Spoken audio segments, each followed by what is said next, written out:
দুইটা দুইটা ভয়ঙ্কর পাপের কথা বলে দেই। এই দুইটা পাপে যারা আসক্ত হয়ে আছে তারা তওবা করে ফিরে আসলে পরেও সারা জীবন তাদেরকে এটা সাফার করতে হবে। কথা বুঝতে পারছেন না? তওবা করে ফিরে এসেছেন মনে করে, তারপরেও আপনাকে সারা জীবন এই পাপের ফলটা ভোগ করতে হবে। এক, মাদক দ্রব্য দীর্ঘদিন সেবন করেছেন, তওবা করেছেন, ফিরে এসেছেন, আল্লাহ হয়তো মাফ করে দিয়েছেন, আল্লাহ পাক মাফ করে দিয়েছেন, বাট আপনি আপনার দেহের যে ক্ষতিটা করে ফেলেছেন এটা পোষাতে পারবেন না। এক নাম্বার। দুই, তখন আপনি যদি বিয়ে করেন আপনি স্ত্রীকে সন্তুষ্ট করতে পারবেন না। হ্যাঁ।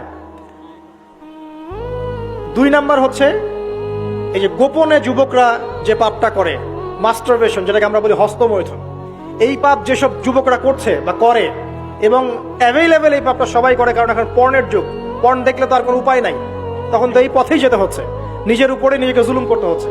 যারা হস্তমৈথুন অভ্যস্ত হয়ে গেছে এরা যদি তওবা করে ফিরেও আসে, শরীরের যে ক্ষতিটা হয়েছে এটা পূরণ হবে না কখনো। এখানে আপনার দেহের ক্ষতি, আপনার মস্তিষ্কের ক্ষতি, আপনার পরিবারের ক্ষতি, এমন আপনি যদি পরবর্তীতে গিয়ে পরিবার গঠন করতে চান আপনি সুখী পরিবারও গঠন করতে পারবেন না, কারণ ভিতর থেকে আপনি নিজেকে শেষ করে ফেলেছেন।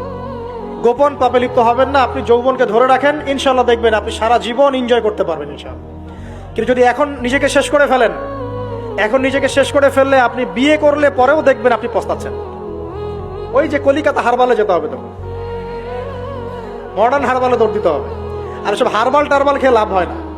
কারণ কি? কারণ আল্লাহ প্রদত্ত যে নেয়ামত সেটা আপনি নষ্ট করে ফেলেছেন, এখন এইটা আর আপনি ক্ষতিপূরণ দিতে পারবেন না। অতএব জীবনটাকে সিরিয়াসলি নেন।